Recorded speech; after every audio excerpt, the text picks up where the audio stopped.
Pride and Prejudice by Jane Austen. Chapter 16. As no objection was made to the young people's engagement with their aunt, and all Mr. Collins's scruples of leaving Mr. and Mrs. Bennet for a single evening during his visit were most steadily resisted, the coach conveyed him and his 5 cousins at a suitable hour to Meryton, and the girls had the pleasure of hearing, as they entered the drawing-room, that Mr. Wickham had accepted their uncle's invitation, and was then in the house. When this information was given, and they had all taken their seats, Mr. Collins was at leisure to look around him and admire, and he was so much struck with the size and furniture of the apartment, that he declared he might almost have supposed himself in the small summer breakfast-parlour at Rosings, a comparison that did not at first convey much gratification. But when Mrs. Phillips understood from him what Rosings was, and who was its proprietor, when she had listened to the description of only one of Lady Catherine's drawing-rooms, and found that the chimney-piece alone had cost £800, she felt all the force of the compliment, and would hardly have resented a comparison with the housekeeper's room. In describing to her all the grandeur of Lady Catherine and her mansion, with occasional digressions in praise of his own humble abode, and the improvements it was receiving, he was happily employed until the gentlemen joined them, and he found in Mrs. Phillips a very attentive listener, whose opinion of his consequence increased with what she heard, and who was resolving to retail it all among her neighbours as soon as she could. To the girls, who could not listen to their cousin, and who had nothing to do but wish for an instrument, and examine their own indifferent imitations of china on the mantelpiece, the interval of waiting appeared very long. It was over at last, however. The gentlemen did approach, and when Mr. Wickham walked into the room, Elizabeth felt that she had neither been seeing him before, nor thinking of him since, with the smallest degree of unreasonable admiration. The officers of the shire were in general a very creditable, gentlemanlike set, and the best of them were of the present party, but Mr. Wickham was as far beyond them all in person, countenance, air, and walk, as they were superior to the broad-faced, stuffy Uncle Phillips, breathing port wine, who followed them into the room. Mr. Wickham was the happy man towards whom almost every female eye was turned, and Elizabeth was the happy woman by whom he finally seated himself, and the agreeable manner in which he immediately fell into conversation, though it was only on its being a wet night, made her feel that the commonest, dullest, most threadbare topic might be rendered interesting by the skill of the speaker. With such rivals for the notice of the fair as Mr. Wickham and the officers, Mr. Collins seemed to sink into insignificance. To the young ladies he certainly was nothing, but he had still at intervals a kind listener in Mrs. Phillips, and was by her watchfulness most abundantly supplied with coffee and muffin. When the card tables were placed, he had the opportunity of obliging her in turn, by sitting down to whist. "I know little of the game at present," said he, "but I shall be glad to improve myself, for in my situation in life—" Mrs. Phillips was very glad for his compliance, but could not wait for his reason. Mr. Wickham did not play at whist, and with ready delight was he received at the other table between Elizabeth and Lydia. At first there seemed danger of Lydia's engrossing him entirely, for she was a most determined talker, but being likewise extremely fond of lottery tickets, she soon grew too much interested in the game, too eager in making bets and exclaiming after prizes, to have attention for anyone in particular. Allowing for the common demands of the game, Mr. Wickham was therefore at leisure to talk to Elizabeth, and she was very willing to hear him, though what she chiefly wished to hear she could not hope to be told, the history of his acquaintance with Mr. Darcy. She dared not even mention that gentleman. Her curiosity, however, was unexpectedly relieved. Mr. Wickham began the subject himself. He inquired how far Netherfield was from Meryton, and, after receiving her answer, asked in a hesitating manner how long Mr. Darcy had been staying there. "About a month," said Elizabeth, and then, unwilling to let the subject drop, added, "He is a man of very large property in Derbyshire, I understand." "Yes," replied Mr. Wickham, "his estate there is a noble one. A clear 10,000 per annum. You could not have met with a person more capable of giving you certain information on that head than myself, for I have been connected with his family in a particular manner from my infancy." Elizabeth could not but look surprised. "You may well be surprised, Miss Bennet, at such an assertion, after seeing, as you probably might, the very cold manner of our meeting yesterday. Are you much acquainted with Mr. Darcy?" "As much as I ever wish to be," cried Elizabeth very warmly. "I have spent 4 days in the same house with him, and I think him very disagreeable." "I have no right to give my opinion," said Wickham, "as to his being agreeable or otherwise. I am not qualified to form one. I have known him too long and too well to be a fair judge. It is impossible for me to be impartial. But I believe your opinion of him would in general astonish, and perhaps you would not express it quite so strongly anywhere else. Here you are in your own family." "Upon my word, I say no more here than I might say in any house in the neighbourhood, except Netherfield. He is not at all liked in Hertfordshire. Everybody is disgusted with his pride. You will not find him more favourably spoken of by any one." "I cannot pretend to be sorry," said Wickham, after a short interruption, "that he, or that any man, should not be estimated beyond their deserts, but with him I believe it does not often happen. The world is blinded by his fortune and consequence, or frightened by his high and imposing manners, and sees him only as he chooses to be seen."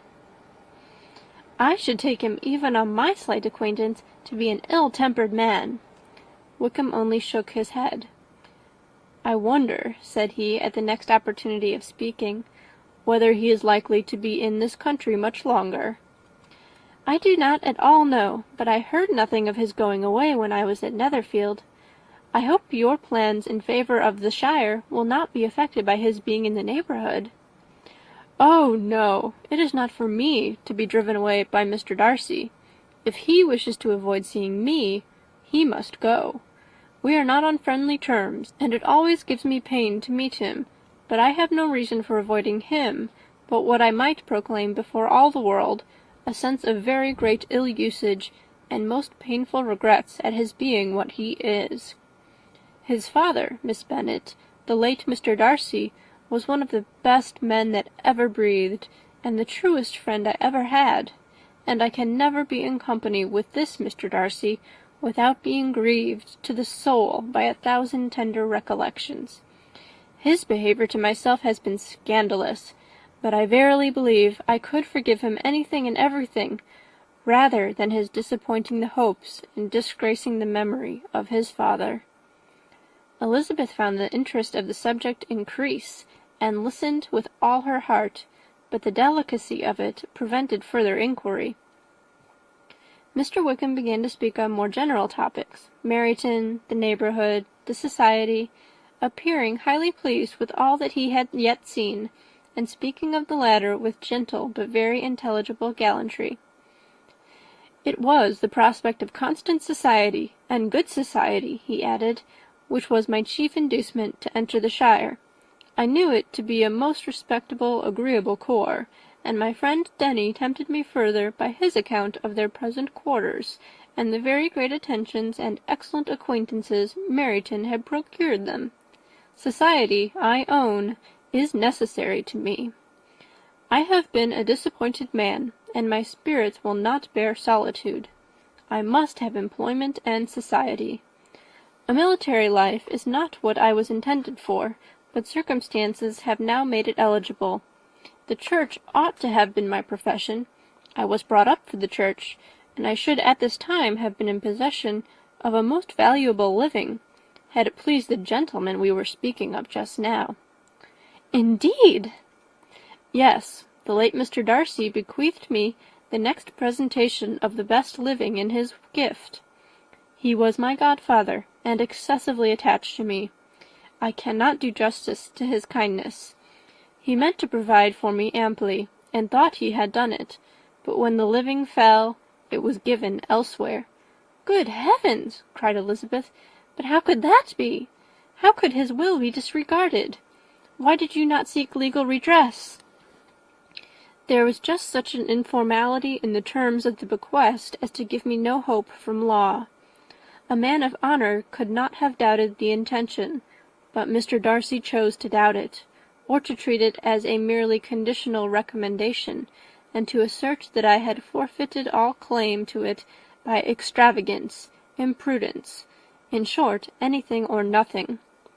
Certain it is that the living became vacant 2 years ago, exactly as I was of an age to hold it, and that it was given to another man, and no less certain is it that I cannot accuse myself of having really done anything to deserve to lose it. I have a warm, unguarded temper, and I may have spoken my opinion of him and to him too freely. I can recall nothing worse, but the fact is that we are very different sort of men, and that he hates me." "This is quite shocking. He deserves to be publicly disgraced." "Some time or other he will be, but it shall not be by me. Till I can forget his father, I can never defy or expose him." Elizabeth honoured him for such feelings, and thought him handsomer than ever as he expressed them. "But what," she said after a pause, "could have been his motive? What could have induced him to behave so cruelly?" "A thorough, determined dislike of me, a dislike which I cannot but attribute in some measure to jealousy. Had the late Mr. Darcy liked me less, his son might have borne with me better. But his father's uncommon attachment to me irritated him, I believe, very early in life. He had not a temper to bear the sort of competition in which we stood, the sort of preference which was often given me." "I had not thought Mr. Darcy so bad as this, though I have never liked him. I had not thought so very ill of him.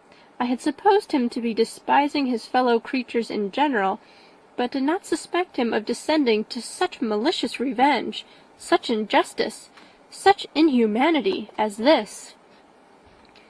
After a few minutes' reflection, however, she continued, "I do remember his boasting one day at Netherfield of the implacability of his resentments, of his having an unforgiving temper. His disposition must be dreadful."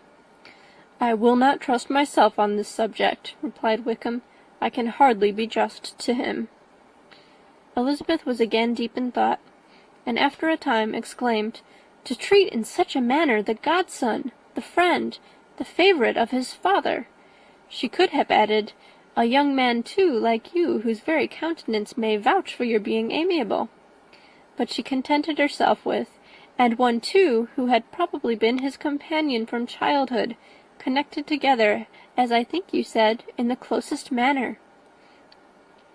"We were born in the same parish, within the same park, the greatest part of our youth was passed together, inmates of the same house, sharing the same amusements, objects of the same parental care. My father began life in the profession which your uncle, Mr. Phillips, appears to do so much credit to, but he gave up everything to be of use to the late Mr. Darcy, and devoted all his time to the care of the Pemberley property. He was most highly esteemed by Mr. Darcy, a most intimate confidential friend. Mr. Darcy often acknowledged himself to be under the greatest obligations to my father's active superintendence, and when, immediately before my father's death, Mr. Darcy gave him a voluntary promise of providing for me, I am convinced that he felt it to be as much a debt of gratitude to him as of his affection to myself." "How strange!" cried Elizabeth. "How abominable! I wonder that the very pride of this Mr. Darcy has not made him just to you.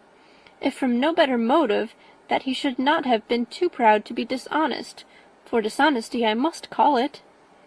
"It is wonderful," replied Wickham, "for almost all his actions may be traced to pride, and pride had often been his best friend.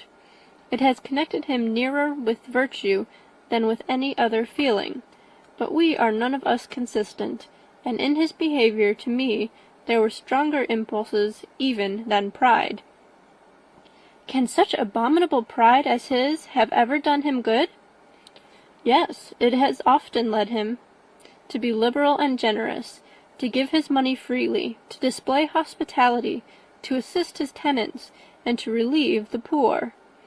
Family pride and filial pride, for he is very proud of what his father was, have done this.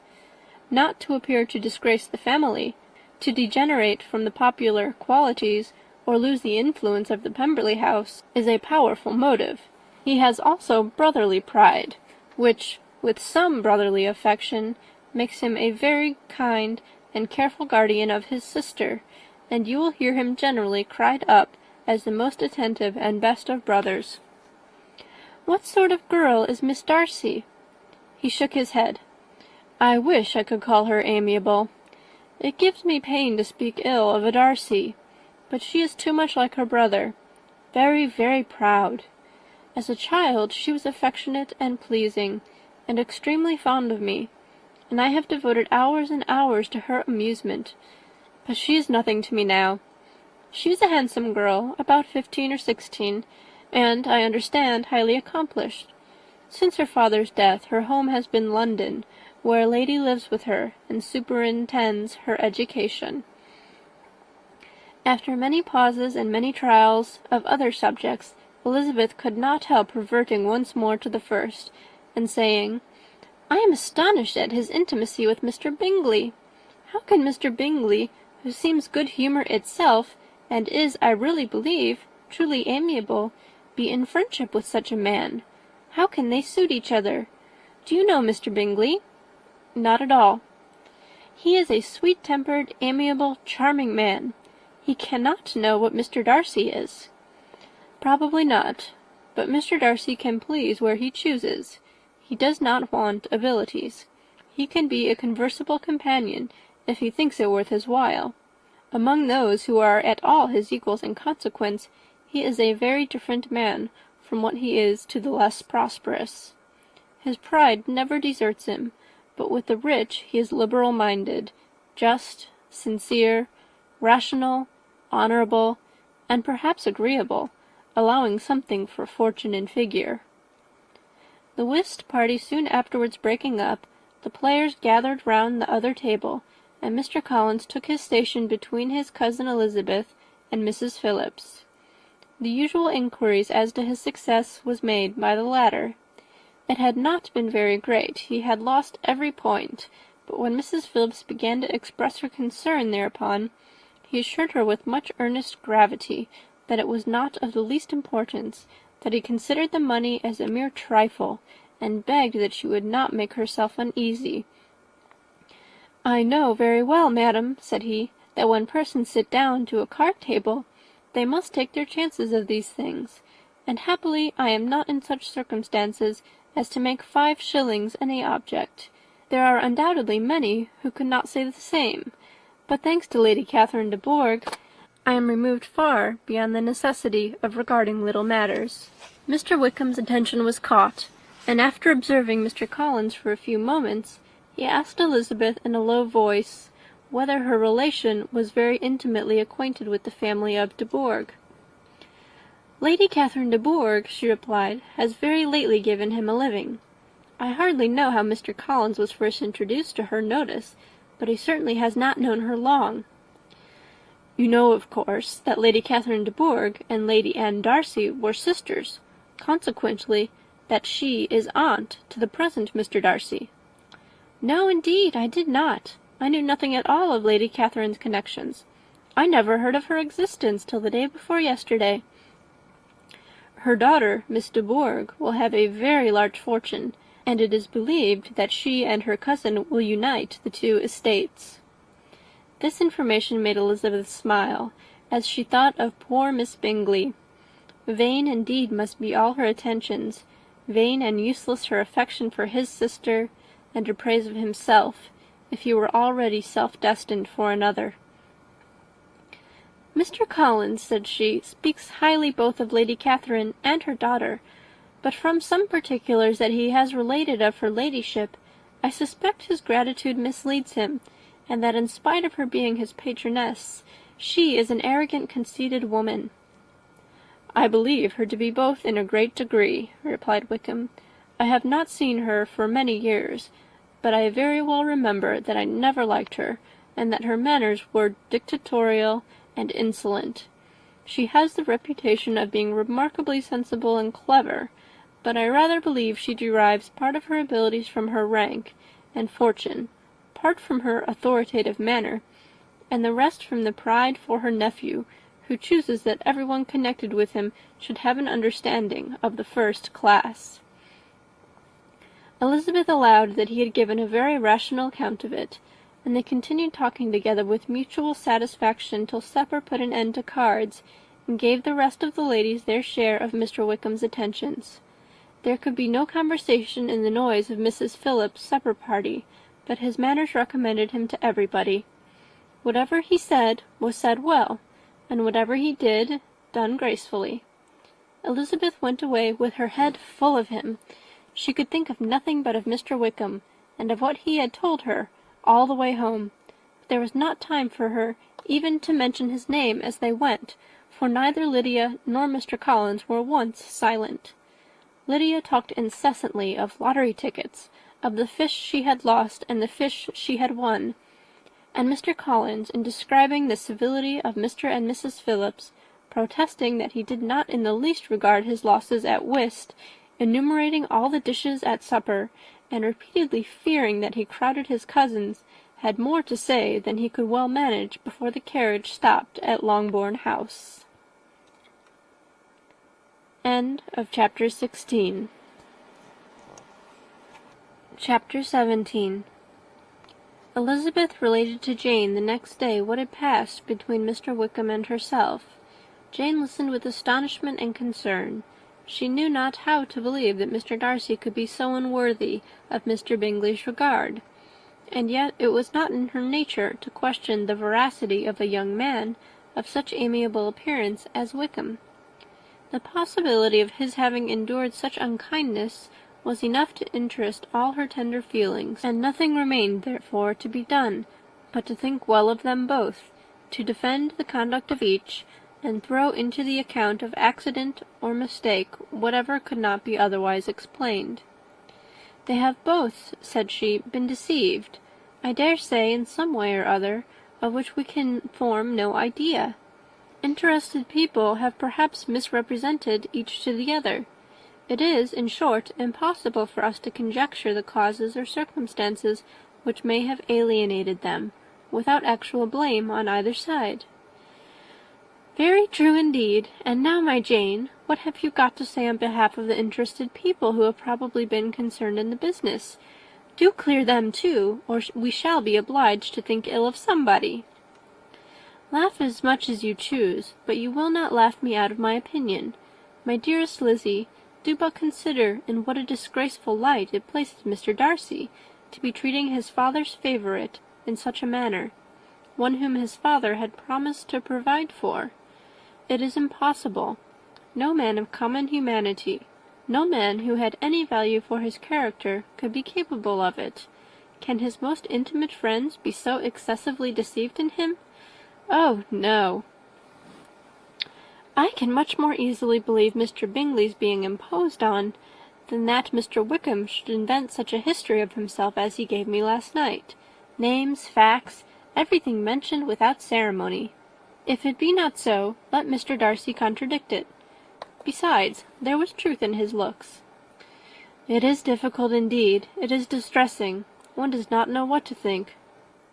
"I beg your pardon, one knows exactly what to think."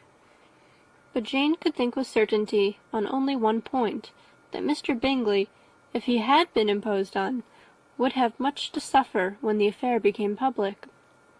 The two young ladies were summoned from the shrubbery where this conversation passed by the arrival of the very persons of whom they had been speaking. Mr. Bingley and his sisters came to give their personal invitation for the long-expected ball at Netherfield, which was fixed for the following Tuesday. The two ladies were delighted to see their dear friend again, calling it an age since they had met, and repeatedly asking what she had been doing with herself since their separation.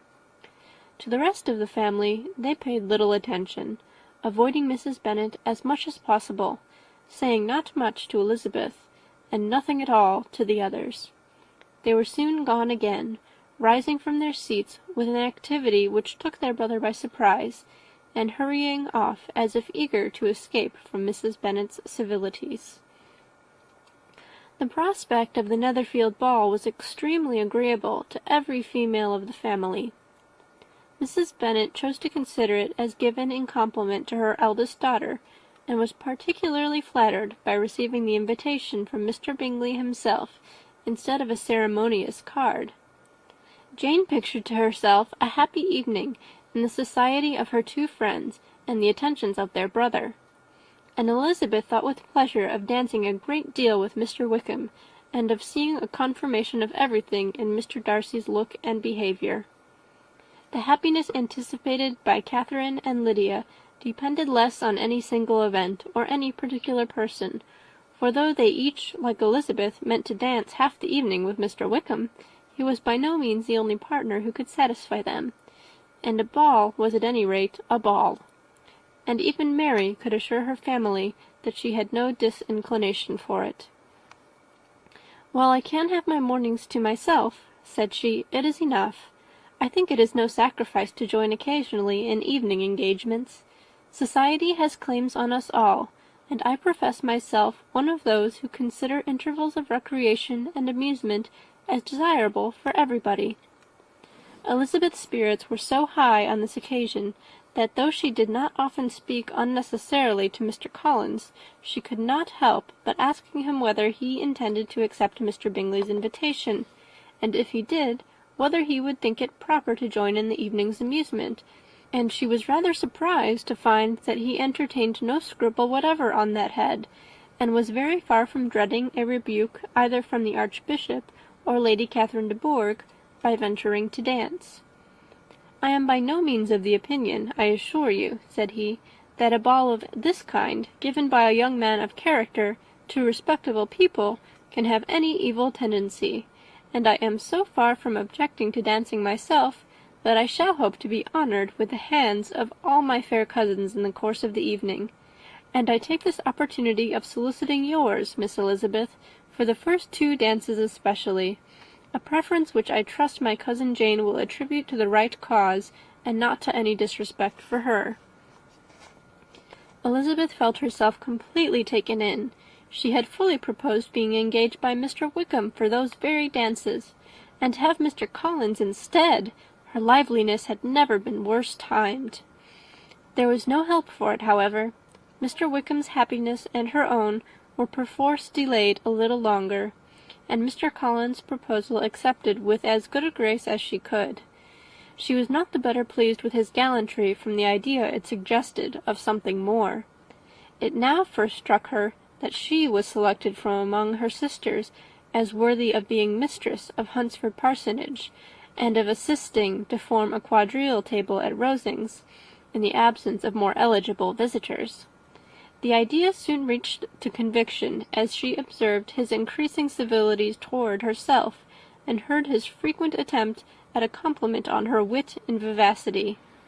And though more astonished than gratified herself by this effect of her charms, it was not long before her mother gave her to understand that the probability of their marriage was extremely agreeable to her.